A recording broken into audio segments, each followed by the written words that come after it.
Hello students, this is the video on Panini. Panini as a pioneer grammarian.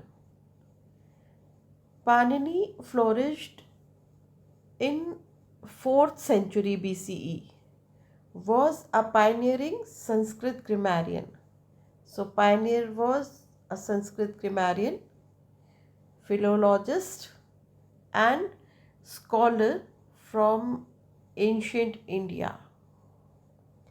So he was famous linguist and grammarian, often held as the father of linguistics.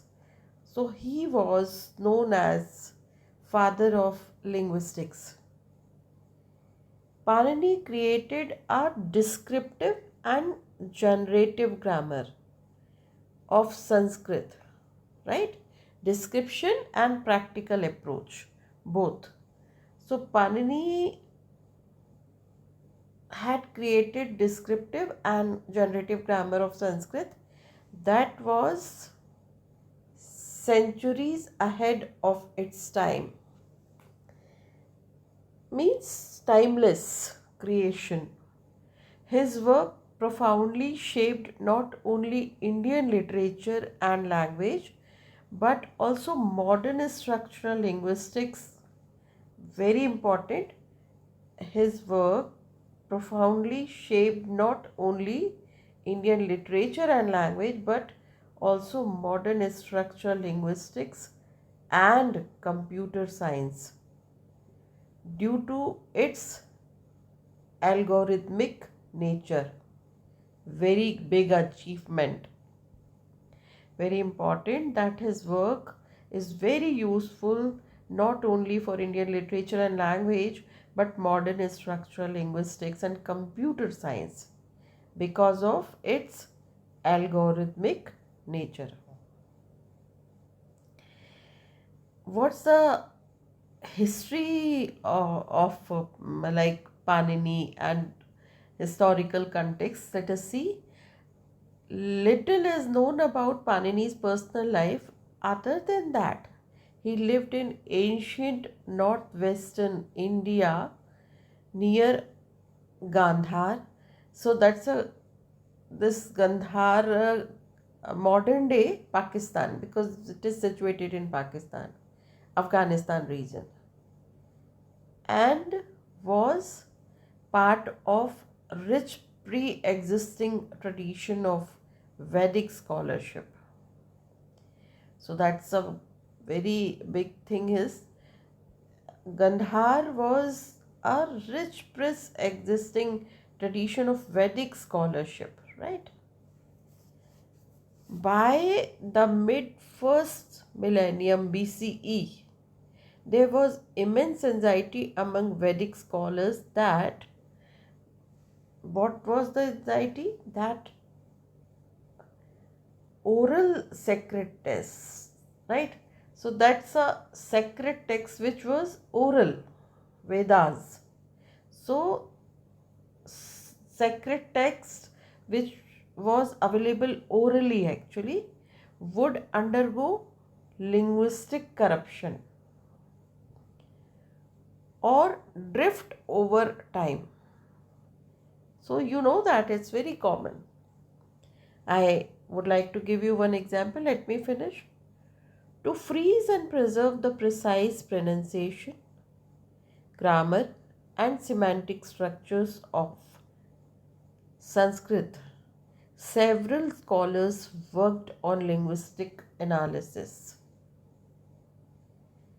Panini synthesized, perfected, and eclipsed all previous works, standardizing what would become classical Sanskrit. Why?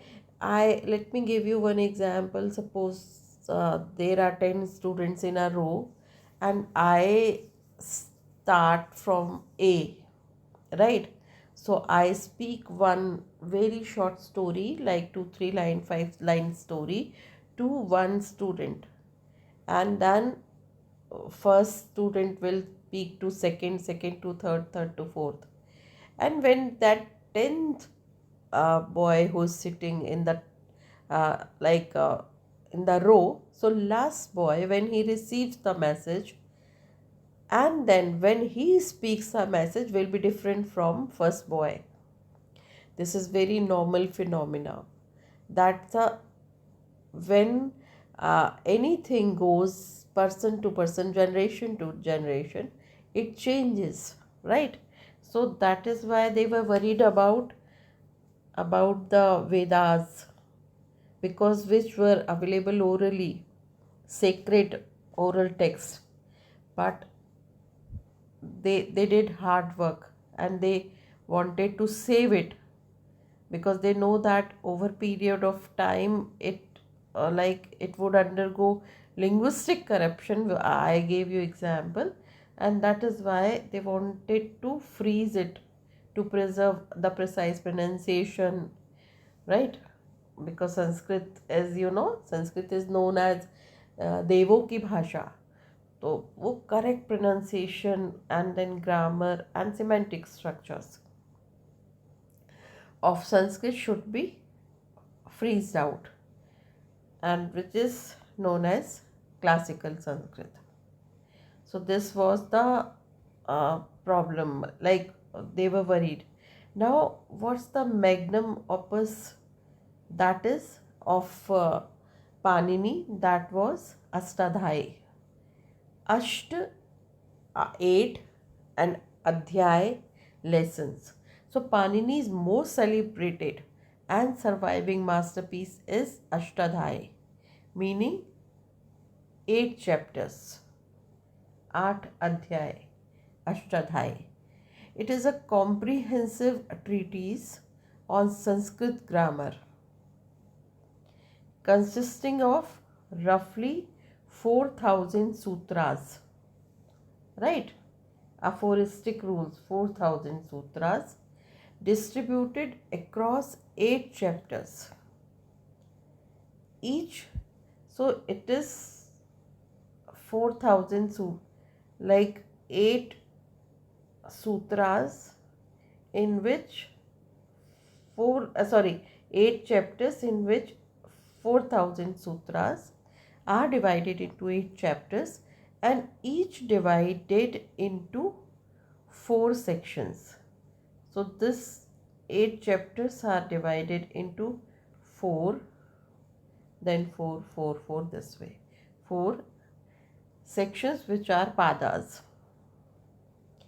Unlike modern textbooks that teach through long explanations, the Ashtadhyayi was designed for oral memorization, right? So you can remember orally, right? So it's not long explanation.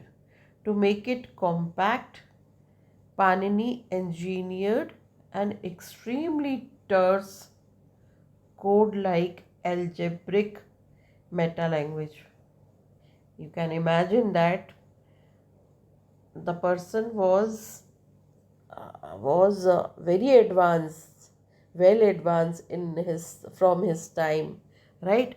So he engineered an extremely terse code like algebraic meta language. It's a great achievement. So at that time he has created very compact and very brief, concise explanation so that students will be able to remember it. Now, what are the core components of his system?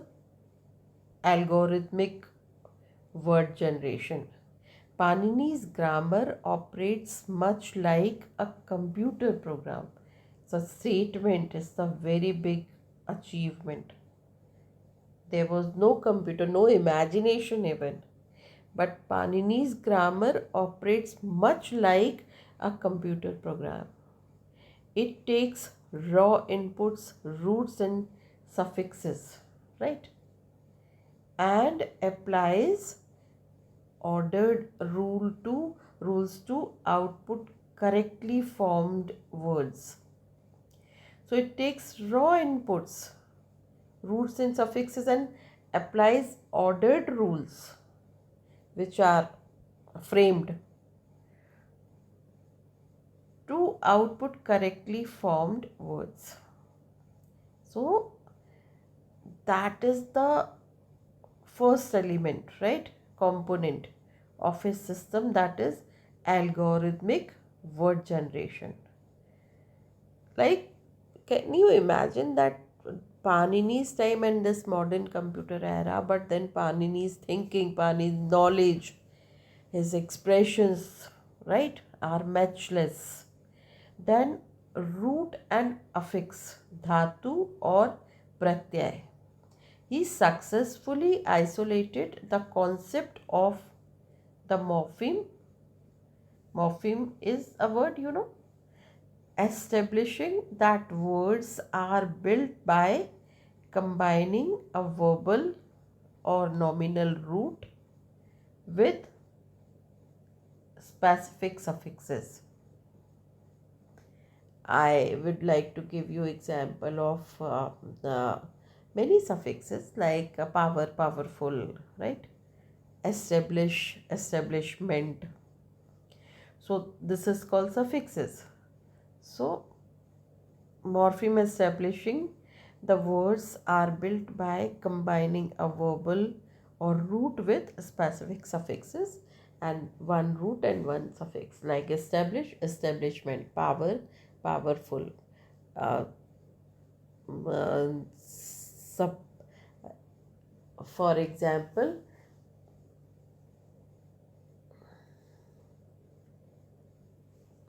sin, sinful, like this. Then next is meta rules and economy. He applied, next component is, he applied the principle of maximum conscious, that is maximum concision means, that is using technical markers called anubandhas, silent auxiliary letters, silent auxiliary letters, to group sounds and specify rule scopes without repeating definitions. Meta rules and economy.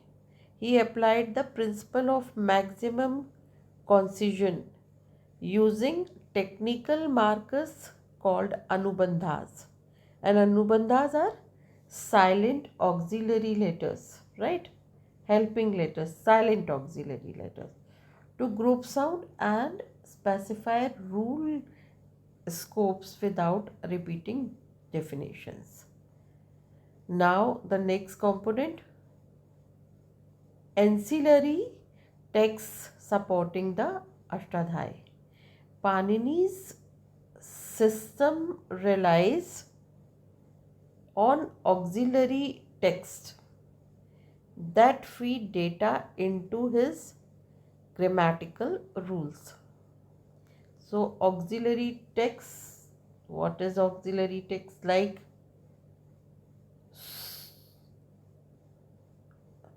Shiva Sutras, the 14 introductory phonemic lines that organize the Sanskrit alphabet into sound clusters.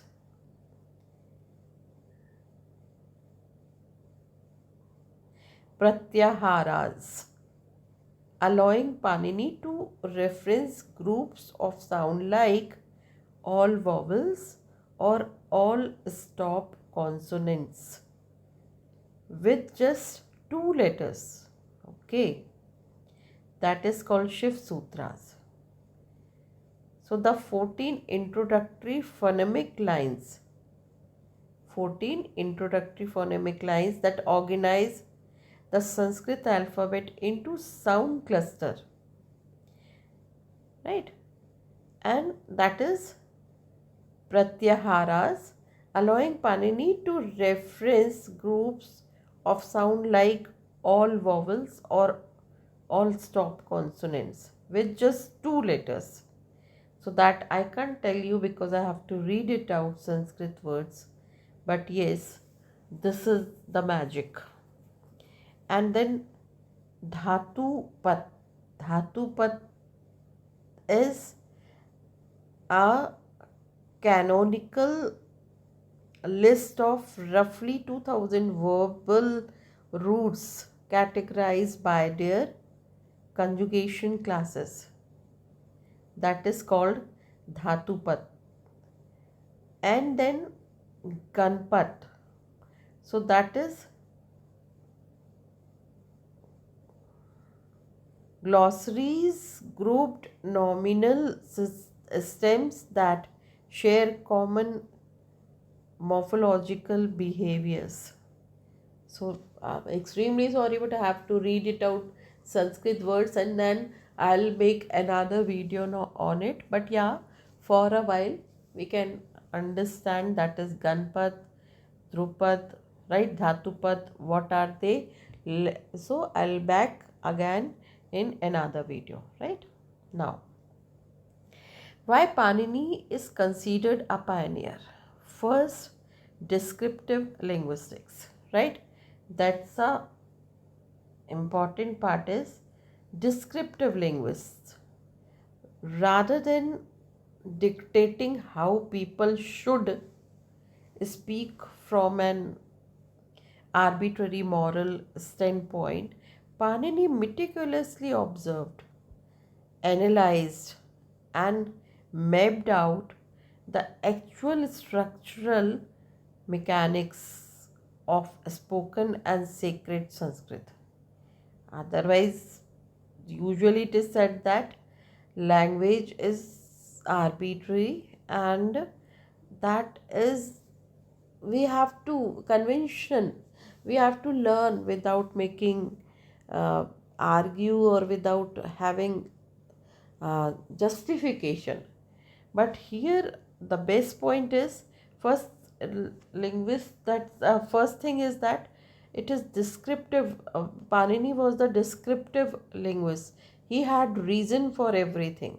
So rather than dictating how people should speak, right, from an arbitrary moral standpoint, Panini meticulously observed, analyzed, and mapped out the actual structural mechanics of spoken and sacred Sanskrit. So he has given reasons, structural mechanics of spoken and sacred Sanskrit. And that is why Sanskrit is a sacred language, right?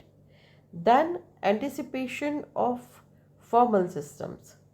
Long before modern mathematics and computer science invented formal grammars such as Bacchus Noor form used in programming languages, Panini utilized recursive logic, ordered rules, conditional statements, and context sensitive loops. Then, influence on modern linguistics, which is very important. When European scholars discovered Sanskrit in the late 18th and 19th centuries, Panini, Panini's structural analysis directly inspired the birth of modern historical and structural linguistics, influencing giants like Ferdinand de Saussure and Leonard Bloomfield. So Panini was ahead of them. Panini's work remains one of the most remarkable intellectual achievements in human history, a bridge between ancient and tradition and rigorous mathematical formal science. So that's a great achievement, right? So this way we pioneer, he Panini is known as pioneer grammarian because he was ahead of time. So here I wind up. I know that this video is not satisfactory because so many things are lacking here.